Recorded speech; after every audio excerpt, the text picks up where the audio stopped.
Welcome to the Science for Sport podcast, where we dive into stories and insights that drive peak performance. Join us as we uncover the secrets behind the science of success. Here's your host, Richard Graves.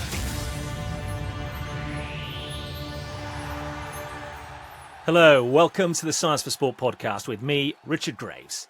This week, I'm going to talk about the business of fitness. It's a booming industry. My guest is Tom Summers, who started out life as a strength and conditioning coach working with elite professional teams and now runs his own business. We'll discuss the importance of empowering teams, the role of technology in performance, and how to tailor fitness approaches. So, let's hear from him now. Unlocking sports science to push the limits of human potential. This is the Science for Sport podcast.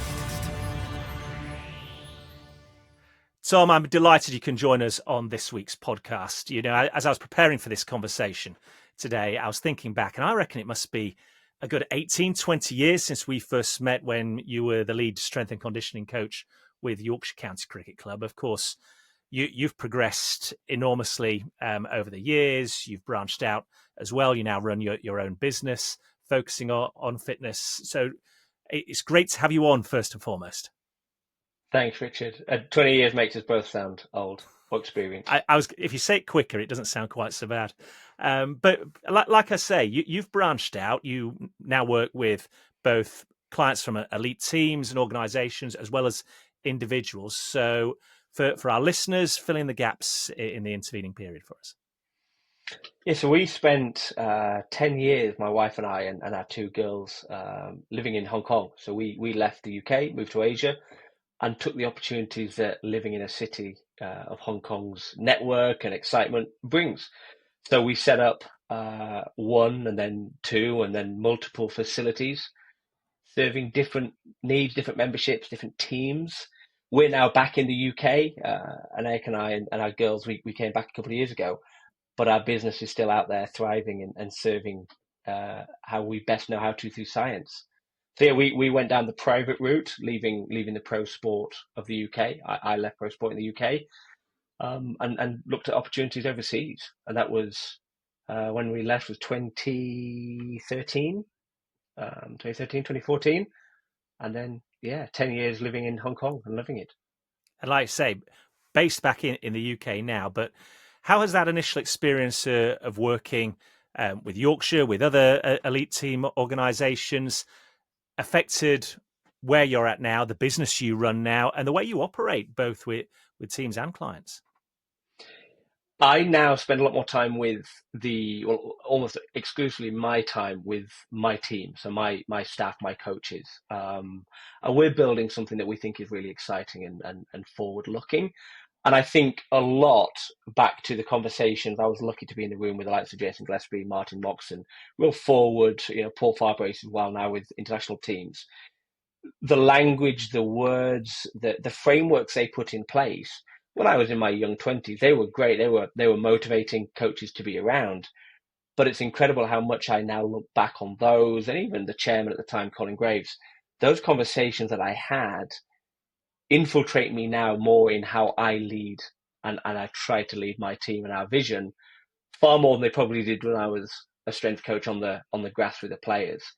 So I'm fortunate to have been around incredible players and coaches then, and carry a lot of that messaging through now more into the business, the private world, than the science world. And I'm fortunate for that. That was just a lucky coincidence of who I got to spend my time with back then. Well, talk to us a little bit about the philosophies that were preached at the time at Yorkshire, because everybody knows technology is advanced and you have video cameras, you have analytics, you have GPS trackers. But I find it really interesting that what you're saying essentially is that mindsets, philosophies that were being laid out 20 years ago, just about now, have influenced how you've progressed since and still have an impact on the way you operate. It would be the people. So no vision, whatever the vision might be, whether it's ours as a business or what was then ours as a team, nothing can happen unless the people are empowered and accountable to achieve it. So If we look at something like the T20 success we had under Jason and Farbs, we agreed the framework. The senior players got in the room. They agreed the game plan with the advice of these international coaches. How are we going to get it? And then the coaches got out of the way. It's not the coach's job to make the decisions or make the strategies. You can't influence a player when the play is happening. Pick a sport that I've been involved in. The players are on their own. So the work was being done in helping them make the right decisions, helping them analyze how the match was moving forward, so that the coaches were encouraging that framework to evolve. So now in a business sense, it's exactly the same. If we're going to serve hundreds and thousands of people in our membership model, and we work with some international teams still, our scientists, the coaches who are part of the Pinnacle framework, don't need my decisions. They need the space that I can create for them. This is what we're trying to do. This team is going to this competition framework, or this athlete has this goal. You are tasked with taking them there. My job is to help create the space and the safety for you to do it, and to learn if and when you make mistakes, so we can all learn from that. I've got to get out of the way. So when I think back to the likes of Dizzy and him at his absolute best, he got out of the way of the star players. It wasn't a case of trying to put them into his technical basket or what he needed from them. It was, that's the vision, that's the framework of our season. I'll help you make the right decisions at the right time, and we'll learn as we go. And how has that translated over time then to, like you say, you still work with elite organisations in Hong Kong, be it baseball teams, you've worked in football, I know, in the past. From sport to sport, I imagine there's got to be tweaks. Yeah, there are scientifically. So when I've been involved in teams, absolutely, the needs analysis of a football team compared to a golfer, absolutely different. That's less of my work now. If I am in those arenas, it's with the head coaches or the performance directors, and I think the message of creating the best people still shines through. So the players, if it's an individual sport, if it's golf or tennis, we work with some Formula drivers as well. They know what they need. Our job isn't to put them into a framework of performance that we decide. The best relationships work when they come in and say, this is our space, this is what we're not doing. Whether it is neck strength in our race car drivers or it's rotational capacity in our golfers. And our scientists then can work on that with them. So it's a real collaborative process. And I can sit alongside that and look at, well, the team we have in place is really strong in a physiological experience frame. Do we have the nutritionists on board? And if we don't, where can we help the team outsource or collect that? So I now don't work on the tactical, how the program gets built out, but across our team, across the Pinnacle team, we work on making sure the right people, the right coaches, the right advisors are within that team to make those decisions as part of our contract with the individual or with the team itself. How much do you enjoy the challenges that poses? How much does it test your organisation as a team? As you say, if you're dealing with a sprinter, their requirements, the spaces they work in are going to be vastly different compared to if you're working with a boxer, a golfer, because everybody needs to concentrate on different aspects of their physiological performance to optimize what they do when they're out in the heat of competition. Our vision is to serve people in what they need. So if you've got somebody who is a C-suite banker, or somebody who they're struggling with pain points and they are unable to pick up their grandchildren, pick the individual kind of non-sporting personality, and we serve those. If it's a team environment and we're trying to get them to the next World Cup, serving that need is hugely motivating. And if we wouldn't be building the right team if we didn't have the coaches on the ground who are excited by that, who get up and think, how can I move this team's VO2 forward, or how can I work on the resistance to injury in this group of players. So we have to build motivation in our people for that need, and that does have such a span. We're so lucky. We've got general population up to competing athletes. I find it really enthralling. I love being able to put those right people and identify who can help us serve that big tree of athletes. So that's where, and it's a challenge. In a large part, you think I would do that differently, and that's not how I would improve VO2. That's not how I would improve X. But one, that's from my biases, and I'm not actually the person who's paid to make those interventions anyway. But it's great to see when events that you've had organizational involvement in work. So when teams win or when players perform, and it hasn't been necessarily how I would have done it, then that's fantastic. And that's been an evolution of me as a business owner, as a leader, is getting out of the people's way and biting your tongue a lot more. Well, I Instead of was going to giving them the say, answers. do you enjoy those moments when you might get together as a collective and you might have different opinions on how you achieve the same endpoint, the same goal, and ultimately those opinions mesh and you get there as a team? How much do you enjoy that? We try to enjoy it. And I don't think anybody would sit there and we want to have conflict, we want to have debate, we want to have 5 or 6. Is that when you bring the best out of yourselves? I think the best is when you leave the room and you've aligned on it. And ideally, it's not what we all wanted. If we all walk into a room and we've got business leaders, scientists, leaders, however you want to frame it, if 6 people are sitting around a table and we each come in with exactly the same perspective and the same idea, I think that room needs to be strengthened. I think we need to bring some conflict in, some different ideas. So my role is to do that, is to bring some different expertise in, directors in, and challenge the norms, challenge the thinking. I think that's fun. I think people love to debate, they love to argue, they love to have their corner. The challenging part is when you look each other in the eye and go, I know you think that this is wrong, or you came in with a different framework. Have you got my back? Have I got your back? Are we going to do this as a team going forward? And that could be how we construct a tour with a team, or it could be how we launch a product to market. But importantly, when our 6, 7, however many kind of in that council, in that decision, leaves the room, that for me is a challenge. And then you will naturally resort, or if you're not careful, you naturally resort into well, I never thought this was going to work anyway. So we've got to be really careful and hold our top guys and hold myself accountable that we're not sabotaging it.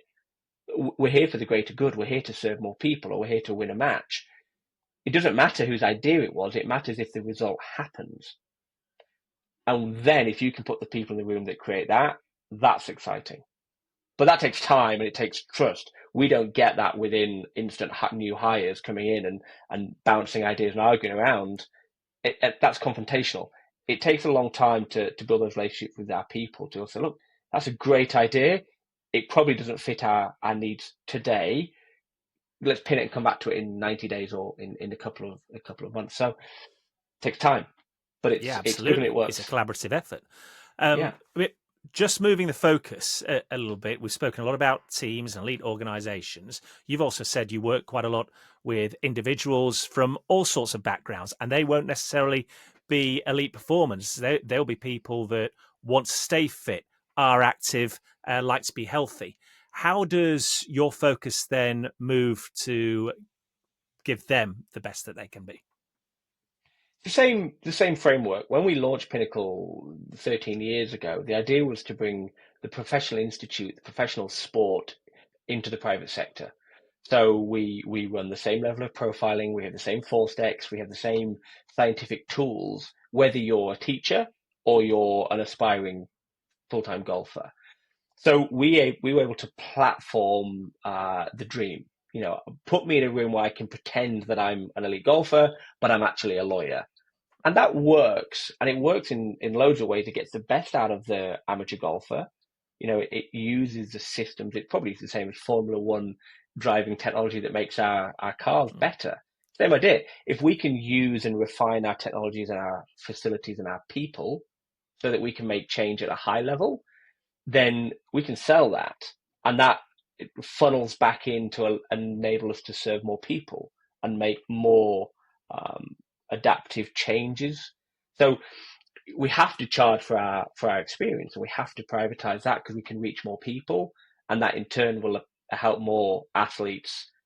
And it might be amateur athletes, right? They might not be paid yet, but their aspiration as a 14-year-old or even as a 20-year-old is to break into the high level of performance. And so I think we have a really big part to play in using the equipment and the people and the services that we utilize at top level, but privatizing it because there's far more people who are going to benefit anyway. If we've got four steps being used with our hundreds of recreational athletes and members, that's a great experience for them that they wouldn't get anywhere else.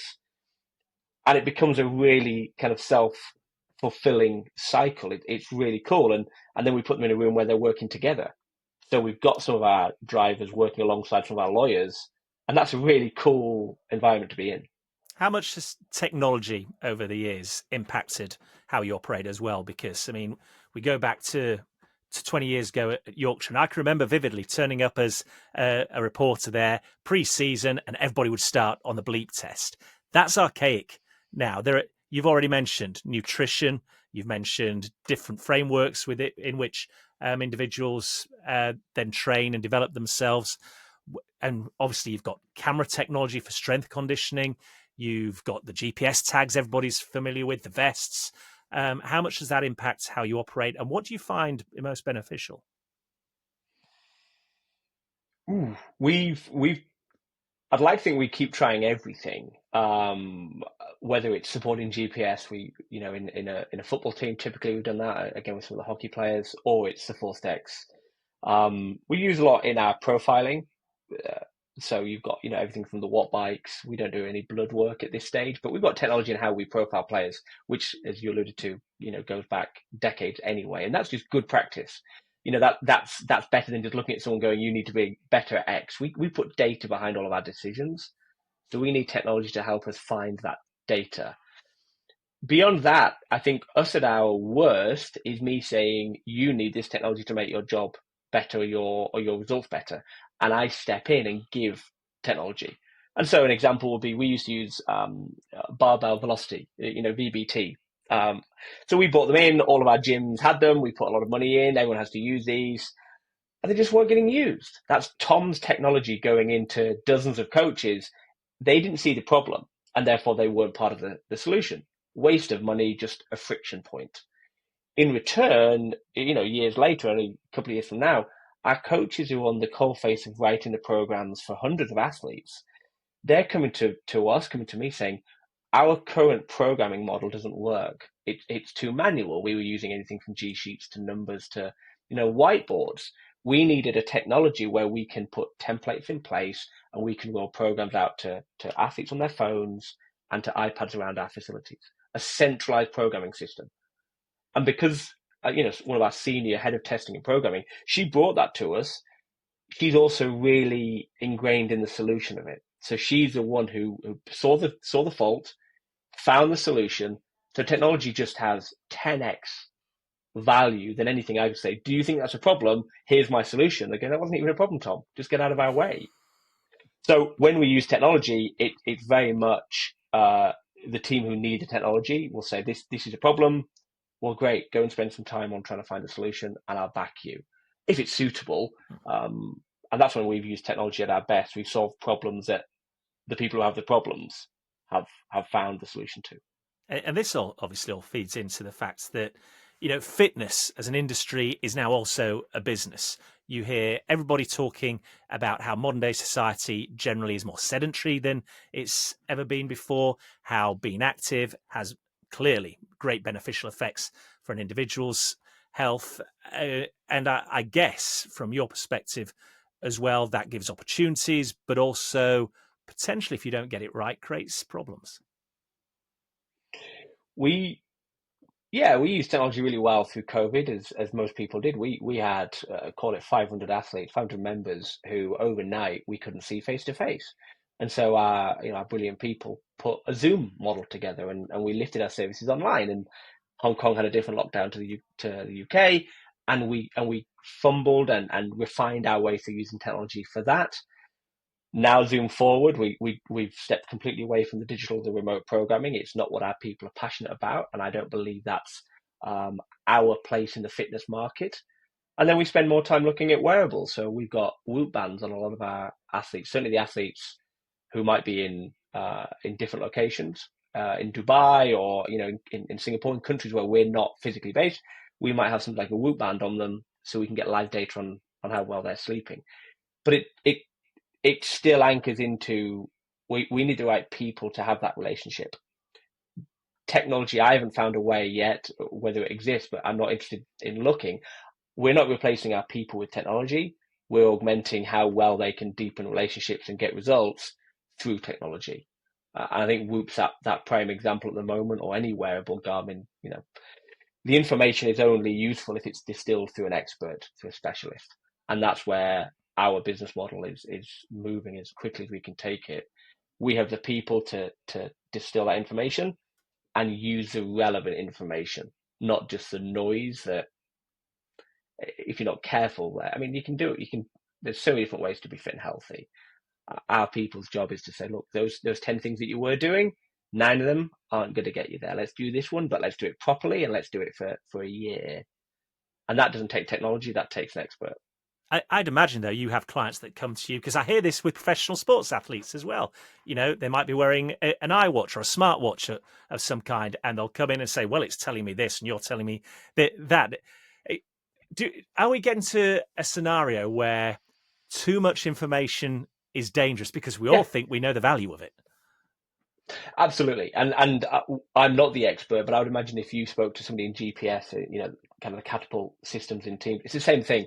It gives you thousands of data pieces per second. You need one, you need high speed running, or you need time in zones.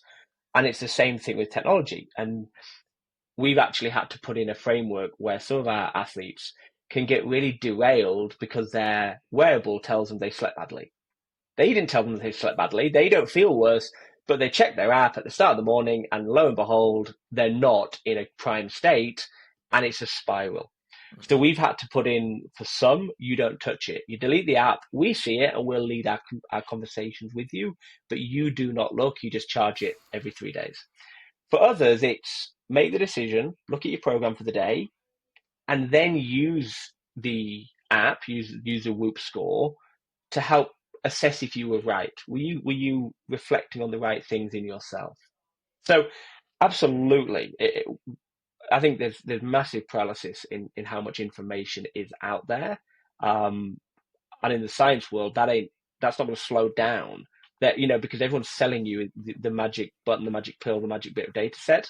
The job of the people around the athletes, or in our case, the private athletes, is to find the single, maybe 2 or 3 pieces that move the needle. And something like sleep, which is massive. Nobody doubts the value of sleep.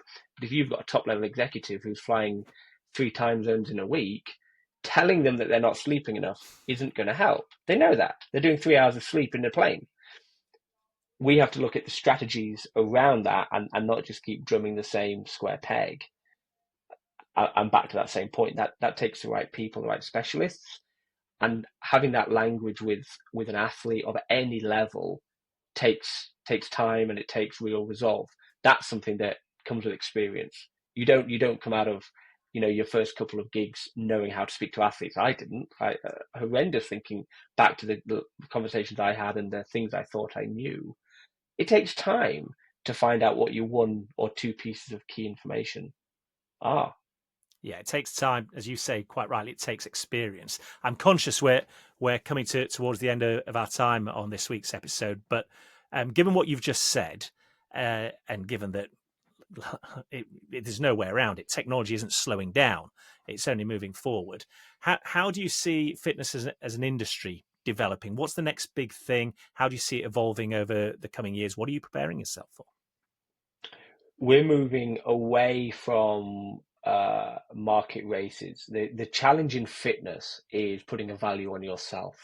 So whether that's that you're an up and coming S&C coach and knowing what your value is to a team or to an academy, or you're a private S&C. I do some work with local universities, and a lot of the language is around how do I price myself, how do I ultimately earn a living.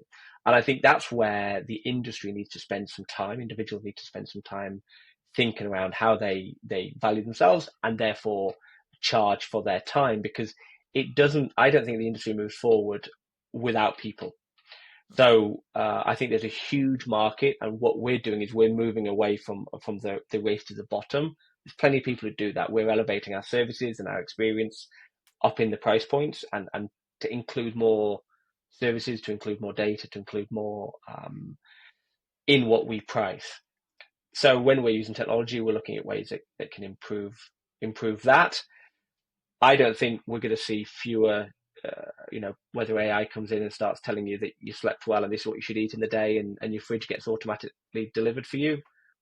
That's great. People are still people. We're still going to find shortcuts and hacks, and I would encourage it. I think we have to spend more time looking at who you're taking information from, where your consumption comes from, because you can go on YouTube and find millions of influencers will tell you what worked for them.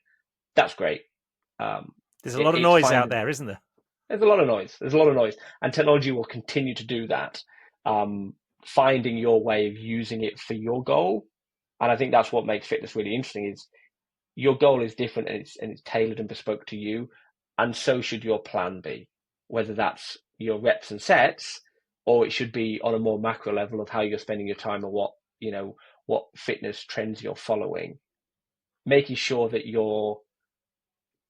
the people around you that are advising you and that you're working on know the vision that you're working towards. If you're looking to lose weight, that should be your focus. Don't worry too much about getting stronger for the next few months.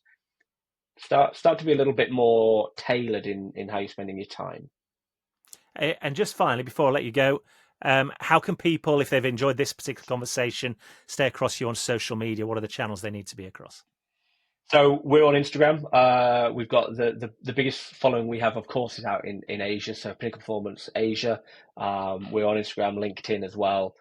We've always got great, exciting roles. We've got a few out there at the moment. This is a fortuitous timing. So for coaches or for people who are looking internationally and are wanting to see what's outside maybe the UK or some of our networks, then great. Look us up and look at some of the roles on our website. We'll detail opportunities we've got, whether it's an internship or it's a full-time position. So yeah, please follow, reach out. All my details are through our different platforms. So please reach out and have a conversation. We're always about people. We try to always be about people. And my role is with the people who are within Pinnacle, so that we can serve, thousands of people outside of Pinnacle. And that's really exciting for us. That's fantastic to hear. Tom, as always, a pleasure to catch up. Great to hear from you, and we wish you all the best going forward. Thanks, Richard. See you soon. Unlocking sports science to push the limits of human potential. This is the Science for Sport podcast. Many thanks to Tom for joining me on this week's edition of the Science for Sport podcast. And if you found his philosophy and the different aspects of our discussion interesting and want to find out more, then you can do so by visiting our website, www.scienceforsport.com.